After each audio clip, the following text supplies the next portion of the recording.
My father cut me off on a Tuesday at 8:17 p.m. in the middle of a family group call that should have been an email.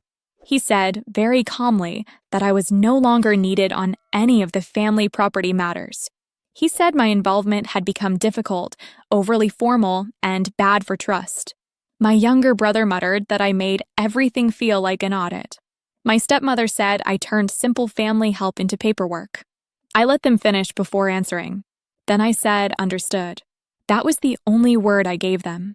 I ended the call, opened my laptop, and started removing myself from everything they had gotten used to calling family help. I documented the time. I saved the chat. I exported the shared folder activity. I drafted 3 written withdrawals, one for each property file where my name had been attached in any official capacity. Then I sent a short notice to their broker, their lender contact, and the closing coordinator I had been dealing with for months. No accusation, no speech, no threat. Just a formal record that I was no longer acting in any review, compliance, documentation, or communications role on behalf of the Nolan family, effective immediately as of 8:42 p.m. Then I turned off my phone. By the next morning, everything they had been hiding behind was visible. My name is Elena Mercer. I was 35 when that happened, and I work in municipal compliance for commercial property records. If you are watching, tell me where you are watching from. One word for this story is documentation. And if you have ever been the person people called paranoid right up until they needed you to fix something, subscribe. You already know how this kind of story ends. Quietly at first, then all at once. I did not become my family's fixer on purpose. It happened the way these things usually happen, slowly enough that nobody names it while it is happening. I was the oldest daughter from my father's second marriage. My father, Richard Nolan, cared deeply about appearances in a way that shaped every room he entered. He liked expensive watches, club memberships, clean narratives, and being seen as the smartest man in the conversation. He owned a small but growing portfolio of mixed-use properties across central Pennsylvania.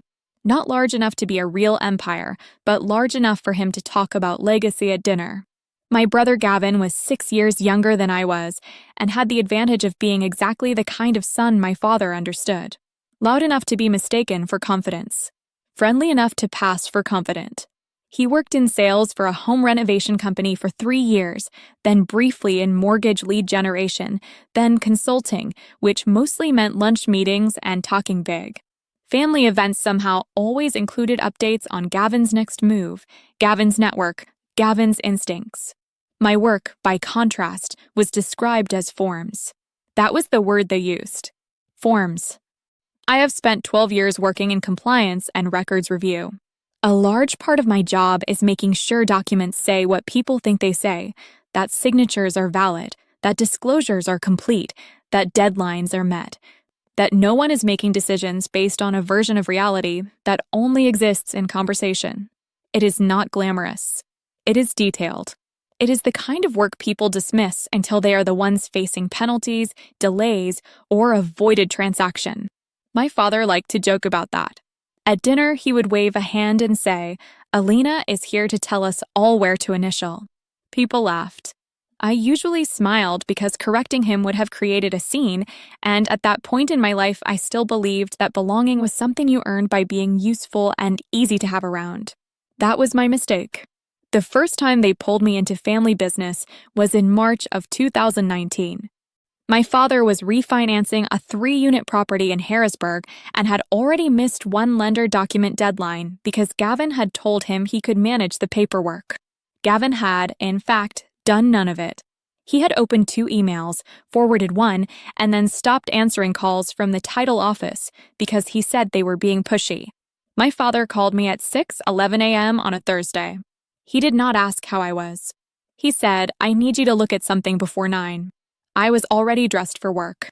I stopped for coffee, drove to his office, and found a stack of unsigned disclosures, an outdated rent roll, and a property insurance certificate that had expired 6 weeks earlier. I read it once, then again. I fixed what I legally could, marked what I could not, called the lender contact directly, and bought him enough time to avoid losing the rate lock. That afternoon, my father told the broker Gavin had stepped in and helped close the gap. I was standing right there when he said it. He did not even glance at me. That silence told me more than his answer would have. After that, my role became informal but constant. Not acknowledged in public. Relied on in private. A zoning letter was missing from a file in New York. I got a call. A tenant estoppel packet was incomplete on a small retail building in Lancaster. I got a call. A closing coordinator needed revised ownership percentages before 4 p.m. because the family had changed a holding structure without telling anyone. I got a call. Every time there was a problem, I was suddenly not dramatic, not rigid, not too serious. I was the only one who really understands this stuff. They never said thank you in a way that sounded like gratitude. It always sounded like assumption. By late 2021, I was reviewing draft purchase agreements on weekends for properties I did not own, cross-checking tax parcel numbers during my lunch breaks, correcting dates on lease addenda at 10:30 at night, and quietly cleaning up mistakes my brother made while still listening to him call himself the future of the business. I did not bill them. I did not put boundaries around it. I told myself I was helping family. The truth was less noble. I was still trying to win a kind of respect they had already decided not to give me. My one clear-eyed witness during that period was my former supervisor, Marian Bell. She had retired from the city records office 2 years earlier and now did occasional consulting work. Marian was the kind of woman who kept every note, every email, every receipt, and somehow made that look elegant instead of suspicious. She said something to me over lunch one day in February 2022 that stayed with me. She said, if people only value your judgment in emergencies, they do not respect your judgment. They respect access to it. I remember exactly where we were sitting when she said it. Window table. Small cafe on Front Street. 12:46 p.m. I documented so much for work by then that even my memories had timestamps. I laughed when she said it because I did not want to admit how accurate it was. Then things grew. My father decided he and Gavin would move from small local holdings into larger redevelopment opportunities. That was the phrase they used. Larger redevelopment opportunities. What it actually meant was too much ambition moving faster than their structure, financing, and internal records could support. In August 2023, they formed a new LLC to pursue a former assisted living property outside Mechanicsburg. The plan was to convert it into a mixed-use residential and professional office site. My father understood loans. Gavin understood presentation. Neither of them understood document discipline. The operating agreement changed twice in 10 days. The ownership percentages were discussed verbally with 3 different versions depending on who was in the room. A capital contribution listed in one spreadsheet did not match the amount wired. A consultant invoice had been paid from the wrong account. And because my father liked having my credibility close by when outsiders asked careful questions, my email got copied onto more and more of the communication chain. Not as an owner. Not as legal counsel. Not as an executive. Just close enough to make people feel there was an adult in the room. That is how family exploitation works when it wears a collared shirt and uses phrases like, just loop Elena in. There was one dinner in particular that I think about now because it should have told me everything. It was my father's birthday dinner in November 2023 at a steakhouse in Camp Hill. 8 people at the table. My father at the center. Gavin talking too loudly about acquisition strategy. My stepmother, Denise, smiling every time he used a word like portfolio. At one point, my father started telling a story about a delayed environmental disclosure and said, laughing, Elena nearly had a breakdown over one missing page. Everyone chuckled. I had not nearly had a breakdown.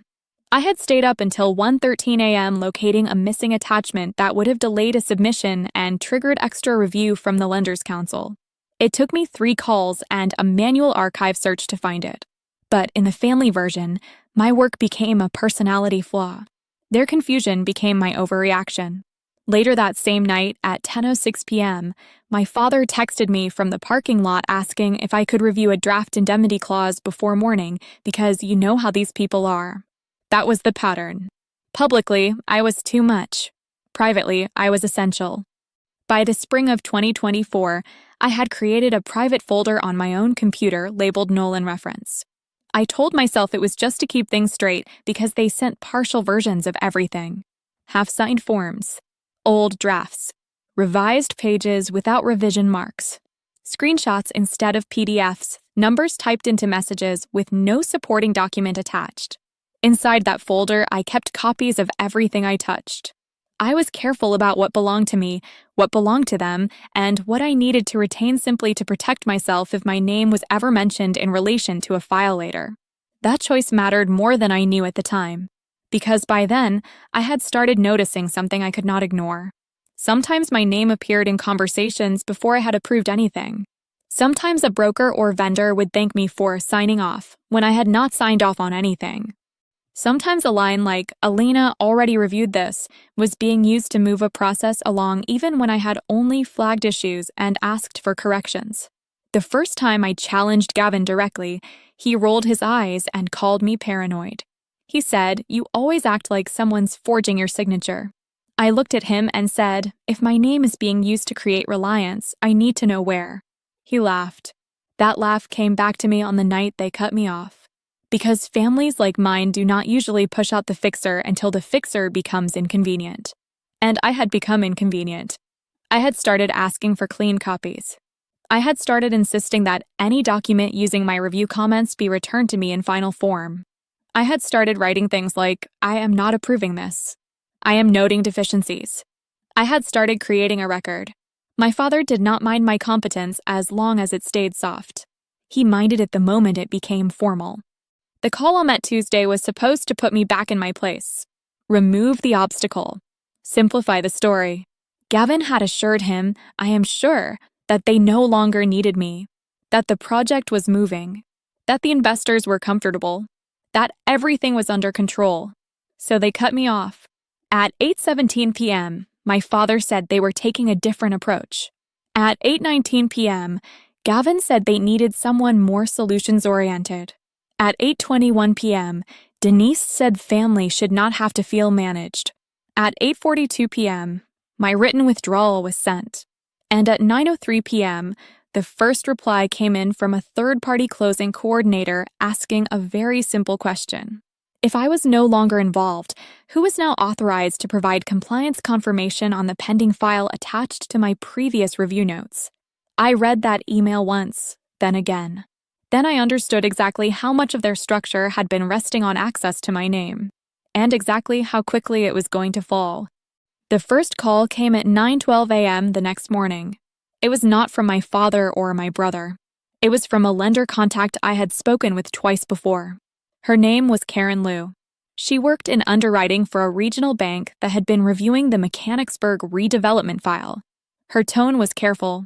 She said she had received my withdrawal notice and needed clarification on 2 points. First, whether I had ever formally signed off on the compliance summary attached to the most recent submission. Second, whether I was aware that my name appeared in that summary as the reviewer of record. I opened my laptop and pulled the file. I read it once, then again. My name was there, typed cleanly under a section labeled Compliance Review, Internal. I had never approved that document. I documented the time, 9:16 a.m. Then I replied in writing. I stated that I had reviewed earlier drafts of certain materials for internal reference only, that I had not issued formal approval on the attached summary, and that as of 8:42 p.m. the previous evening, I was no longer participating in any capacity related to the Nolan file. I kept it short. Karen replied at 9:28 a.m. with a single line. Understood. We will pause processing until authorized review is clarified. That was the first shift. Nothing dramatic. Just a pause. By 10:04 a.m., the broker handling the deal sent a message to the group thread that still included me by mistake. He asked who was now handling document validation because the lender would not proceed without it. Gavin answered at 10:06 a.m. He said they were bringing in someone else and that everything was under control. I did not respond. I archived the thread and moved it into my Nolan reference folder. Then I went to work. My actual job that day involved reviewing municipal filings for a small industrial conversion project. There were 3 missing environmental disclosures and 1 incorrect parcel reference. It took me 2 hours to correct and resubmit. That is the part of my life my family never paid attention to. The part where I did the same thing for other people and got paid for it. The part where my name meant something because it was attached to accuracy, not convenience. At 12:37 p.m., I received the second call. This one was from a title coordinator named Michael Torres. He sounded less careful than Karen had, more direct. He asked me if I was still the one signing off on the Nolan documents. I told him I was not. He paused for a moment, then said, "We've got 3 versions of ownership percentages, and none of them match the wire instructions." I let him finish before answering. Then I said, "You will need written confirmation from an authorized party." "I am not that party." He thanked me and hung up. I documented the time. That pattern continued through the afternoon. Calls I did not answer. Emails I responded to only in writing. Questions I redirected without commentary. By 3:11 p.m., the lender had formally paused the file. By 3:48 p.m., the broker had requested updated documentation. By 4:22 p.m., my father called me for the first time since the group call the night before. I let it ring. He called again at 4:25 p.m. I let it ring. He sent a message at 4:27 p.m., "Pick up. This is getting ridiculous." I did not reply. At 4:31 p.m., I sent one email. Subject line, "Communication protocol." I stated that I would not be participating in any verbal discussions related to Nolan family business matters. All communication would need to be in writing. I restated my withdrawal, included the timestamp, and asked that my name not be used in any capacity moving forward. I read it once, then sent it. That email mattered. Not because it changed their behavior immediately, but because it created a record that I had made my position clear. By early evening, the tone of incoming messages began to change. The broker's messages lost their casual tone. The lender's emails became more formal. The title office stopped assuming anything and started asking for verification on every detail. Without my quiet corrections, every inconsistency surfaced. And there were many. The rent roll attached to the file was outdated by 3 months. The insurance certificate listed a policy that had already been replaced. The ownership structure referenced in one document did not match the entity registered with the state. A signature on a disclosure form did not match the name typed below it. None of these issues were new.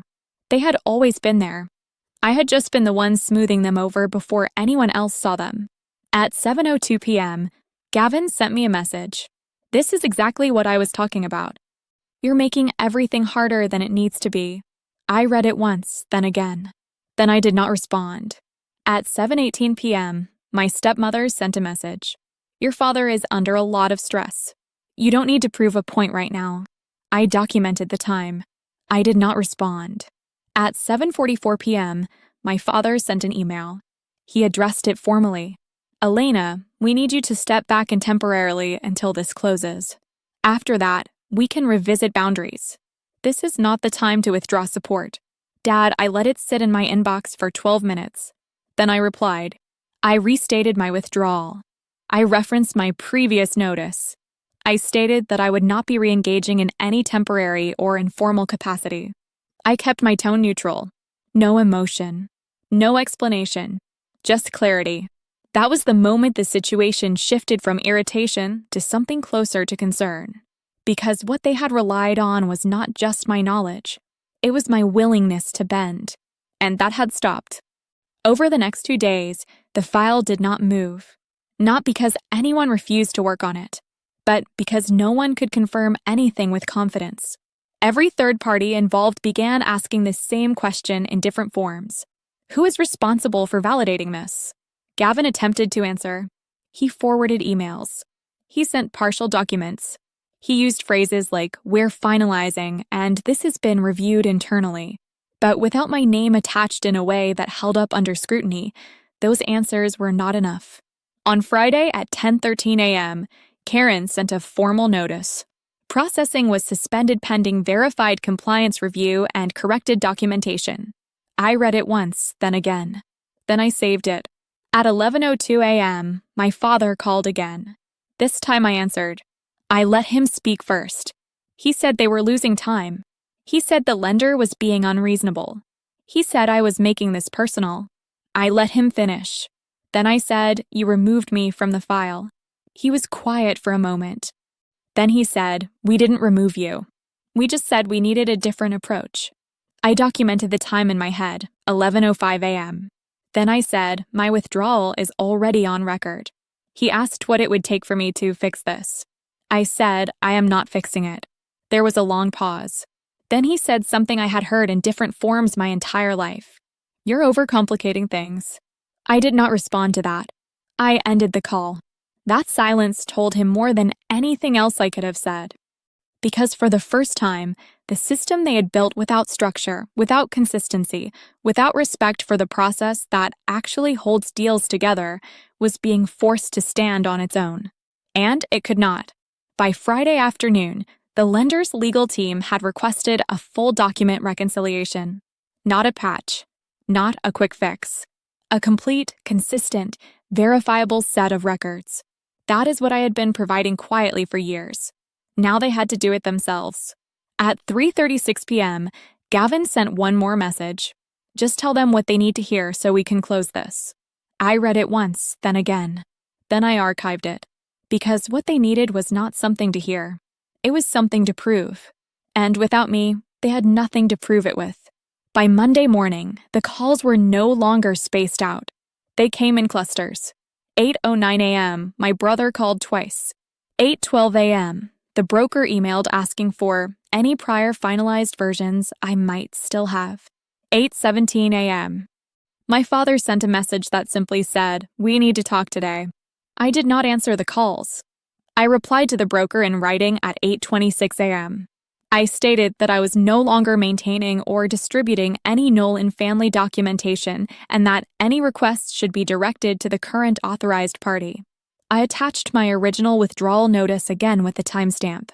Then I closed the thread. At 9:03 a.m., a number I did not recognize called. I let it go to voicemail. It was a junior associate from the lender's legal team. His message was brief and careful. He said they needed confirmation on whether my name had been used with authorization on any submitted compliance materials, and if not, they would need written clarification for their file. I listened to it twice. Then I responded in writing at 9:22 a.m. I stated that I had not authorized the use of my name on any finalized compliance summary and that any references to my review should be understood as internal draft commentary only, not approval. I included the exact language. No formal sign-off issued. That phrasing mattered. It removed ambiguity. By 10:11 a.m., my father called again. This time, I answered. His tone was different from Friday, less controlled. He asked me why I was putting everything in writing. I let him finish before answering. Then I said, "Because it's being used." There was a pause. He said, "No one is using anything. You're reading too much into this." I did not respond to that directly. Instead, I asked one question. Was my name included in any document submitted after I withdrew? He hesitated. That hesitation was enough. He said they had referenced my prior involvement. I documented the time, 10:14 a.m. Then I said, "Remove it." He said it was not that simple. I said, "It is." I ended the call. That was the moment I understood that this was no longer about inconvenience. It was about exposure. Because if my name had been used to move the file forward after I had formally withdrawn, then the issue was not just disorganization. It was misrepresentation. I did not accuse him of that. I did not need to. The structure I had put in place over the past few days was already doing the work. By midday, the lender had escalated the file internally. At 12:47 p.m., I received a formal email requesting a written statement for their records. It asked me to confirm 3 things: the extent of my involvement in the Nolan file, whether I had issued any formal approvals, the effective time of my withdrawal. I read it once, then again. Then I answered. I kept it factual. I outlined my limited role as informal internal reviewer. I stated clearly that I had not issued formal approval on any compliance summary. I included my withdrawal timestamp, 8:42 p.m., Tuesday. No commentary. No interpretation. Just record.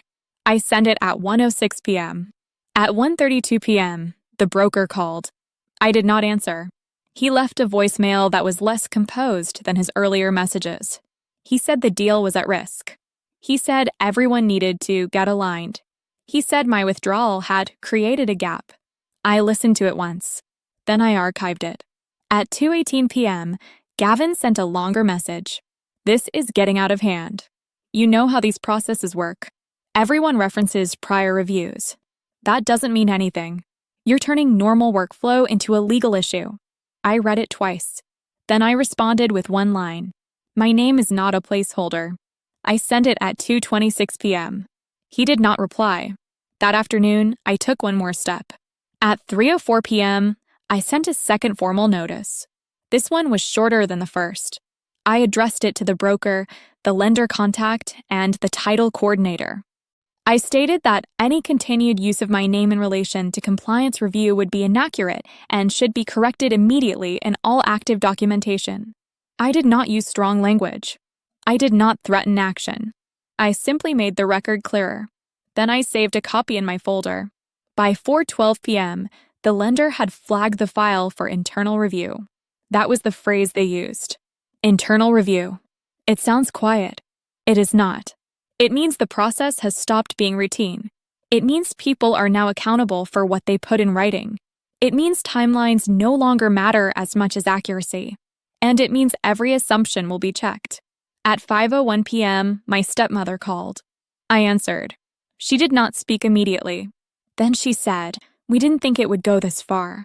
I let her finish. Then I said it was already this far. She asked if there was a way to de-escalate. I documented the time. Then I said, "Correct the documents." She said they were working on it. I said, "Then let the process run." There was a long pause. Then she said something I had heard many times before, but it sounded different now. "You're making this harder than it needs to be." I said, "I'm not making it anything." I ended the call. That evening, I did not check my email after 7 p.m. I made dinner. I cleaned my kitchen. I read for an hour. For the first time in months, maybe years, I was not waiting for a message asking me to fix something that should not have been broken in the first place. The next morning, Tuesday, the tone changed again. At 8:33 a.m., I received an email from the lender's legal team. They had identified discrepancies between submitted documents and requested immediate reconciliation. Until that reconciliation was complete, the file would remain suspended. I read it once, then again. Then I closed it. At 9:07 a.m., my father sent a message. "This is affecting other deals." That line mattered, because it told me the impact was no longer contained. The same patterns that had existed in one file likely existed in others. The same reliance on informal fixes. The same absence of consistent records. The same assumption that someone would quietly correct everything before it became visible. I did not respond. At 10:22 a.m., a new number called. This time I answered. It was a compliance officer from the lending institution. Her voice was direct. She asked me one question. "After your withdrawal, were you asked to review or approve any additional materials verbally?" I said no. She asked if I had been aware of any documents being submitted with my name attached after that time. I said I was not aware until I saw the compliance summary. She thanked me. She did not ask anything else. I documented the time, 10:26 a.m. That call confirmed something I had already understood. The situation had moved beyond family dynamics. It was now procedural, and procedures do not respond to emotion. They respond to records.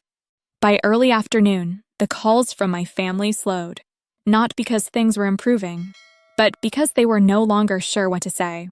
At 2:41 p.m., Gavin sent one final message for the day.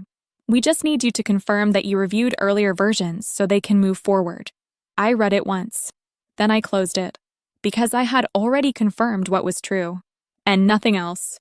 That was the boundary. No anger. No argument. No negotiation. Just accuracy.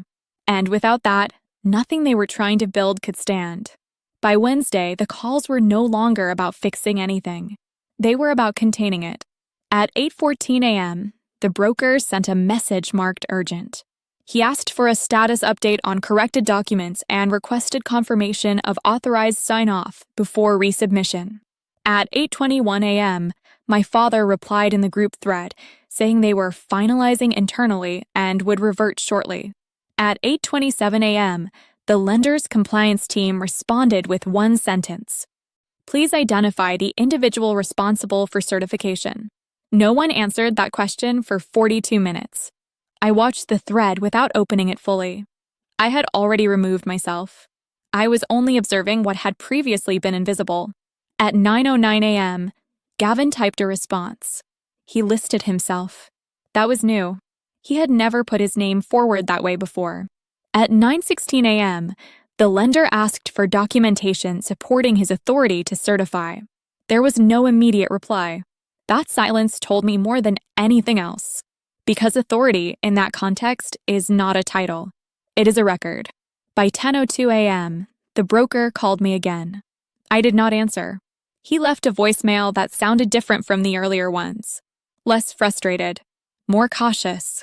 He said there were questions about prior representations and that he needed to make sure everything was aligned. I listened once, then I archived it. At 10:44 a.m., I received a formal notice from the lender's legal department. They were conducting a file integrity review and requested that all prior correspondence referencing my involvement be preserved. They did not ask me to act. They asked me to retain. I read it twice. Then I saved it in a new folder labeled External Requests. That step mattered, because it separated what was mine from what was being formally requested. At 11:18 a.m., my father sent a direct email. His tone had changed again. Less instruction. More negotiation. Elena, we need to sit down and go through this. There are misunderstandings that can be cleared up quickly if we talk in person. Dad, I let it sit. Then I replied at 11:31 a.m. I am available for a meeting. Please confirm time and location. I will bring my records. That was all. No conditions. No emotion. Just structure. At 12:07 p.m., he replied with a time. Thursday, 2 p.m. His office. I confirmed. At 1:22 p.m., Gavin sent a message. This doesn't need to be a whole thing. We just need to straighten out a few details. I read it once. Then I did not respond. Because what they were calling details were the only things that mattered. That afternoon, I prepared.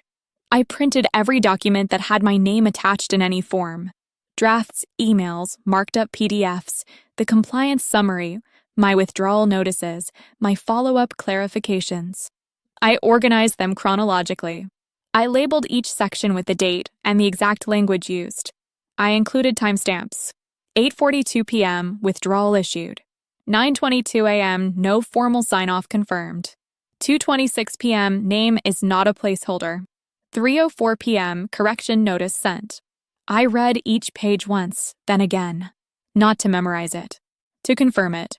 Because in a room like the one I was walking into, memory would be challenged. Records would not. That evening at 6:38 p.m., my stepmother called. I answered. She sounded tired.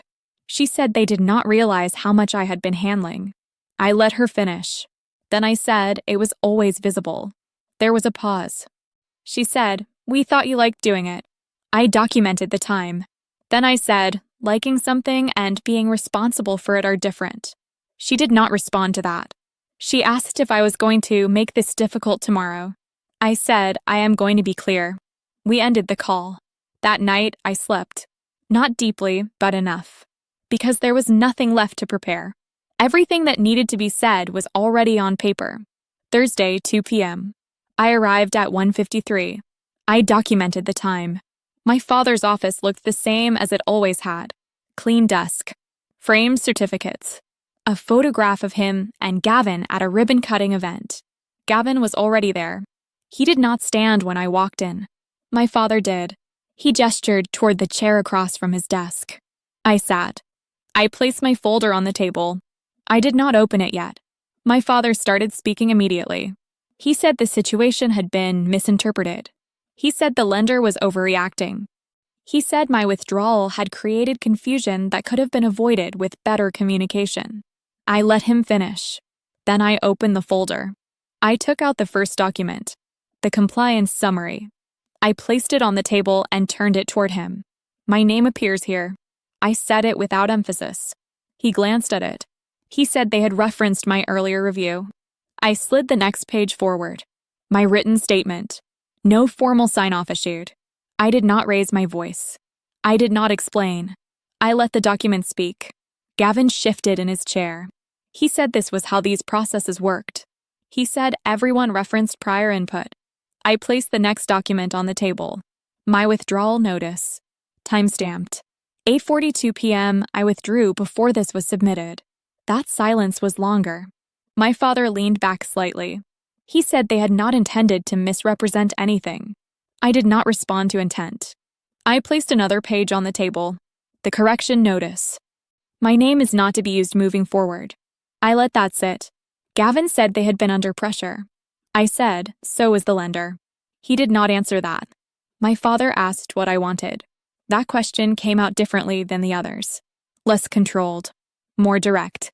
I said, I want my name removed from all documents. I want written confirmation that no further references will be made. And I want acknowledgement of what has already been submitted. He was quiet. Gavin said that would complicate things. I said, they are already complicated. No one spoke for a few seconds. Then my father said they could correct the record. I said, do it in writing. He nodded once. Not agreement. Recognition. That was enough. We sat there for another minute. No one tried to shift the conversation. No one tried to soften it. Because there was nothing left to negotiate. The system they had been relying on was already exposed. And all I had done was stop holding it together. I closed the folder. I stood up. I said, I will wait for the confirmation. Then I walked out. No raised voices.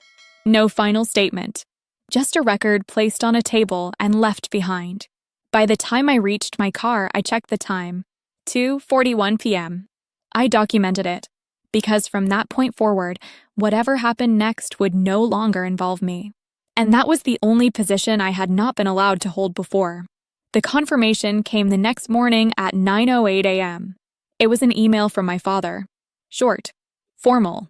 Elena, we confirm that your name has been removed from all active documentation and will not be referenced in any future submissions.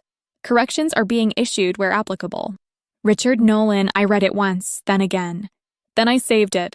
At 9:22 a.m., the broker sent an updated file to the lender. At 10:11 a.m., the lender acknowledged receipt and requested a full reconciliation package before proceeding. Not a summary. Not a revision. A full package. That requirement changed everything. Because correcting a document is one step. Rebuilding a consistent record from scratch is something else entirely. Over the next 2 weeks, I watched from a distance. Not out of curiosity. Out of habit. I had spent years tracking movement across files. It was difficult to stop completely. The lender's requests became more specific. Provide updated ownership documentation consistent with state filings. Provide verified rent rolls supported by current leases. Provide insurance certificates aligned with entity structure. Provide evidence of authority for all signatories. Each request exposed another gap. Each gap required time.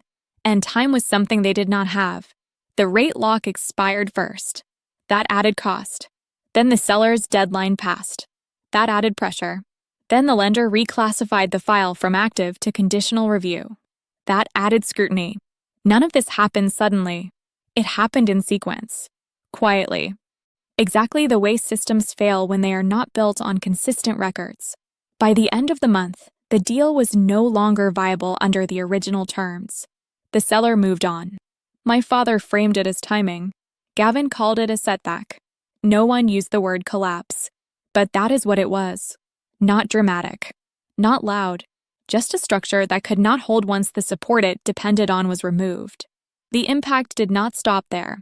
2 smaller refinance files my father had been working on were delayed. The same patterns appeared. Incomplete records. Inconsistent information. Assumptions that someone would correct things before submission. Without me in that role, those assumptions became visible. Third parties became more cautious. Requests became more formal. Timelines extended. Nothing moved quickly anymore. At 3:17 p.m. on a Thursday, about 5 weeks after the meeting, my father called. I answered. He did not speak immediately. Then he said, "We are reorganizing how we handle documentation." I let him finish. Then I said, "That's good." He asked if I would be willing to consult occasionally. I documented the time. Then I said, no, there was no argument. No explanation. Just a boundary. He said he understood. I did not respond to that. We ended the call. That was the last direct conversation we had about business. My relationship with my family did not end. It changed. There were fewer calls, fewer assumptions, more distance. Conversations became simpler, surface level, manageable. Gavin stopped sending me messages about deals. My stepmother stopped asking me to just take a quick look. My father stopped copying me on emails. At first, the absence felt unusual. Then it felt correct. 3 months later, I closed on my own home. A small townhouse on the edge of the city.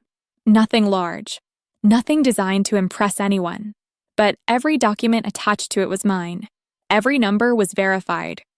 Every signature was mine alone. Closing was at 11 a.m. I arrived early. I read everything once, then again. I signed. I documented the time. 11:42 a.m. When I walked out, I did not feel triumphant. I felt steady. That was new. A week after I moved in, Marion came by with a small plant as a housewarming gift. We sat at my kitchen table. She looked around and said, "This is what it looks like when your work belongs to you." I understood what she meant. A few weeks later, I got a call from my aunt. Not my father's side. My mother's older sister. She needed help reviewing paperwork for a care facility contract. Not urgent. Not hidden.